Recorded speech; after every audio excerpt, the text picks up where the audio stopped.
Cerita berlanjut. Permaisuri Yelinlang khawatir Wang Yang kenapa-napa, setelah Pak Tua Ming melancarkan serangan tangan raksasa ke Wang Yang. Suamiku, Pak Tua Ming merasa sudah menang, berkata. Satu serangan dan tidak ada yang tersisa. Inilah perbedaan tingkat, mengerti tidak? Sedangkan Wang Yang menghindari serangannya dengan teknik menghilang, dan kemudian dia muncul di belakangnya. Sudah diambang kematian masih sama sekali tidak waspada, benar-benar orang yang bodoh. Dan tertembuslah badan Pak Tua Ming oleh tusukan pedang Wang Yang.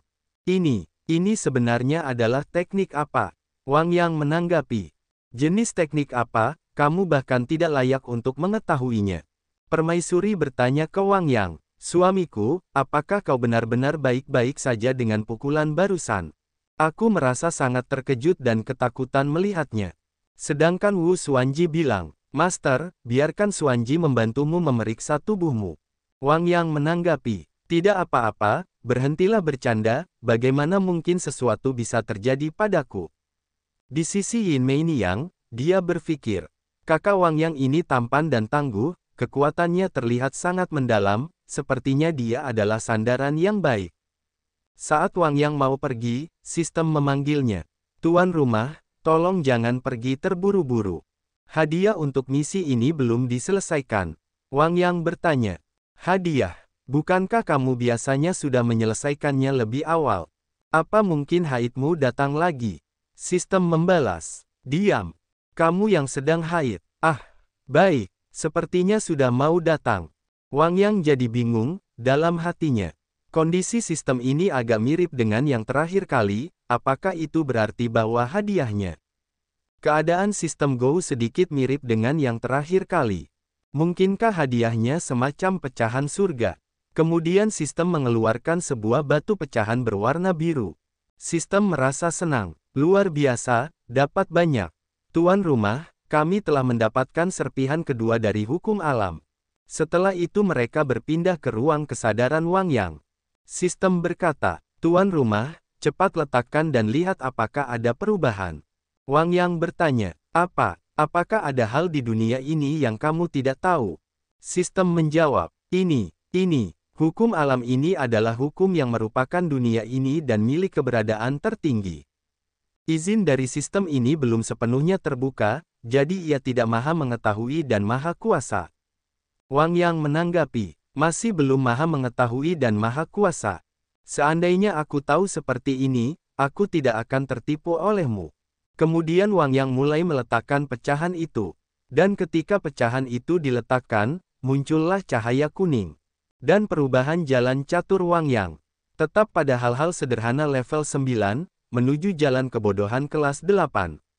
Dan alam Wang Yang naik dari Kaisar Agung tingkat 9, naik ke puncak Kaisar Agung. Sistem memberi selamat, panjang umur. Selamat kepada tuan rumah karena telah meningkatkan alamnya lagi. Selamat kepada tuan rumah karena telah mengambil langkah lebih jauh di jalan surga. Dan Wang Yang sedang melihat jendela sistem.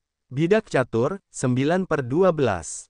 Wang Yang berkata, aku akhirnya telah mencapai puncak dari alam Kaisar Agung, tetapi, jalan catur, Ruoyu, terdengar agak bodoh. Sistem menanggapi, tuan rumah, Ruoyu ini tidak seperti yang Anda pikirkan. Mengaktifkan otoritas Ruoyu, dapat menyembunyikan kekuatan alam Anda, dan menghindari terdeteksi oleh cara-cara di bawah tingkat Sein. Wang Yang jadi paham, oh, itu adalah fitur untuk pamer, aku bisa berpura-pura menjadi pemula yang lemah dan mengintimidasi orang lain, sedikit menarik. Setelah beberapa saat, Wang Yang memberi perintah ke Wu Xuanji. Xuanji, pergi dan gunduli kedua sialan ini dari peralatan dan harta benda mereka, nanti aku akan memberikan hadiah besar. Xuanji menjawab, baiklah, Master. Ye Linlang bertanya, suami, pertarungan tadi begitu sengit, kau pasti terluka kan? Wang Yang menanggapi, bagaimana mungkin terluka, tadi semuanya mudah sekali. Kak Wang Yang, aku tadi sangat khawatir. Tak kusangka kau begitu tampan dan berani, benar-benar membuat hatiku bergetar. Ye Linlang jadi kesal melihat Yin Mei Niang mendekati Wang Yang. Yin Mei Niang, cepat pergi dari suamiku. Yin Mei Niang menanggapi. Aduh, mengapa adik Linlang begitu tegang? Apa kamu tidak percaya pada suamimu sendiri? Ye Linlang membalas, Yin Meiniang, kau ini iblis rubah, jangan berakting di sini.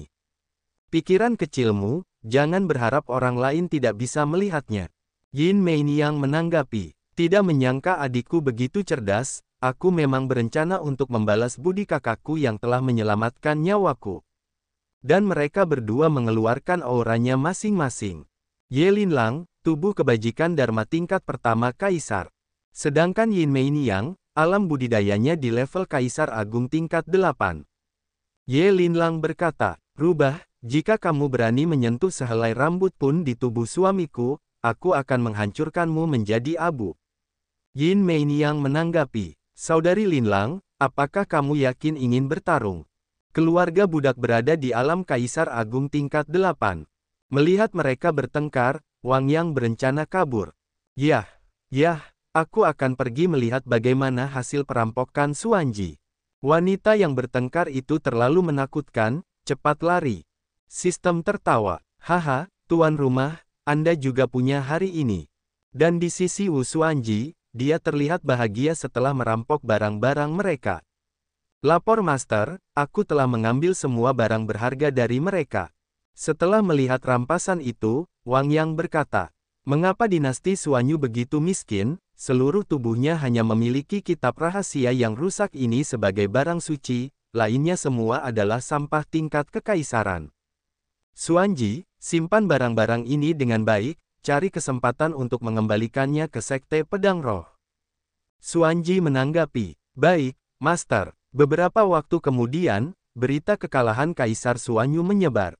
Orang-orang berkata, pernahkah kamu mendengar? Aku mendengar bahwa Kaisar Suanyu meninggal di Daseng. Sudah lama tersebar bahwa Yang Mulia Ratu memberikan amnesti dan pembebasan pajak. Kaisar Suanyu terbunuh di Daseng, akankah mereka membalas dendam ke seluruh negeri? Hei, apa yang kamu khawatirkan?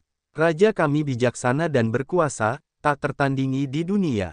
Berpindah ke istana tempat permaisuri berada. Mereka terlihat sedang duduk santai. Yin Meiniang berkata, Kak Wang Yang, aku sebenarnya salah apa sehingga kamu begitu waspada? Permaisuri Ye Linlang bilang, sekarang kamu masih tersangka penyerangan ke dinasti Daseng, cepat sampaikan semua yang kamu tahu, jika tidak, kamu akan menghabiskan waktu di penjara. Yin Meiniang menanggapi, Linlang, kamu berencana membalas dendam, tapi aku ini sangat keras kepala loh. Ye Linlang bertanya ke Wang Yang. Suami, bagaimana pendapatmu? Wang Yang berkata, Nona Yin, aku pikir sebaiknya kamu bekerja sama. Yin Meiniang bilang, oh, saudara Wang Yang, aku tidak menyangka kamu begitu pandai bermain. Pergi ke penjara surgawi atau ruang sumi, aku bisa melakukannya. Wang Yang menanggapi, Nona Yin, sebaiknya Anda bersikap sopan. Yin Meiniang bilang, Wang Yang ini benar-benar tidak peka. Baiklah, kalian boleh bertanya apa saja, aku akan menjawabnya. Ye Linlang bertanya, aku mendengar bahwa kamu adalah keturunan kerajaan dinasti Suanyu. Bagaimana klan Chu bisa merampas tahta? Yin Meiniang menjawab, 600 tahun yang lalu, aku berlatih sendirian di luar, dan ayahanda menerima keluarga Chu yang terlantar. Tak terduga dalam waktu singkat hanya ratusan tahun, mereka berhasil menguasai pemerintahan, dan juga menipu ayahanda untuk merencanakan menjodohkan putriku dengan Chu Tianchen yang telah meninggal. Dalam pesta pertunangan, mereka memberontak, leluhur keluarga Chu dan para tetua keluarga Chu bersama-sama menyerang. Ayahanda dibunuh oleh mereka, aku juga menjadi tahanan, mereka dari keluarga Chu telah merebut seluruh dinasti Suanyu. Mendengar kisah itu, Wang Yang berpikir, dua wanita bernama Yin Meiniang dan putrinya ini benar-benar ceroboh, sampai-sampai rumah mereka diambil orang, bahkan mengadakan sebuah pernikahan berdarah, benar-benar drama sekali. Lalu berkata, ternyata keluarga Chu begitu rendah, pasti kamu sangat mengenal mereka, bagaimana kekuatan mereka sekarang? Yin Meiniang bilang, ini semua berkat kakak Wang yang telah membantu saya mengalahkan Chu Tianchen dan Chu Ximing, ini secara langsung menghancurkan setengah dari kekuatan besar keluarga Chu. Satu-satunya yang tersisa dari keluarga Chu yang bisa dipresentasikan mungkin adalah Chu Sixuan dan orang tua abadi itu, dan tingkat kekuatan mereka tidak jauh lebih tinggi daripada Chu Sixuan. Permaisuri Ye Linlang langsung bilang, karena hanya ada 2 orang tua yang tersisa di keluarga Chu, mari kita bunuh saja mereka. Wang Yang terkejut. Apa, istriku tercinta, mengapa kamu tidak mempertimbangkannya kembali? Berpikir, keluarga Chu ini pasti akan dihancurkan. Bisa jadi ini merupakan masalah besar bagi 9 klan, jika ada yang terlewat, mungkin akan melibatkan banyak sebab dan akibat. Ye Linlang langsung berdiri memberi perintah. Keputusanku telah bulat. Seseorang datang ke sini, nyatakan keinginanku, dan berikan gelar penguasa kerajaan sebagai Marsekal Agung Prajurit dan Kuda Dunia. Pilih hari untuk naik ke altar dan mengambil alih komando, dan berangkat taklukkan dinasti Suanyu. Wang Yang berpikir, dalam hatinya, apa yang terjadi dengan permaisuri yang gila perang? Bukankah dia akan menghancurkan keluarga Chu? Bagaimana dia bisa berujung menghancurkan negara?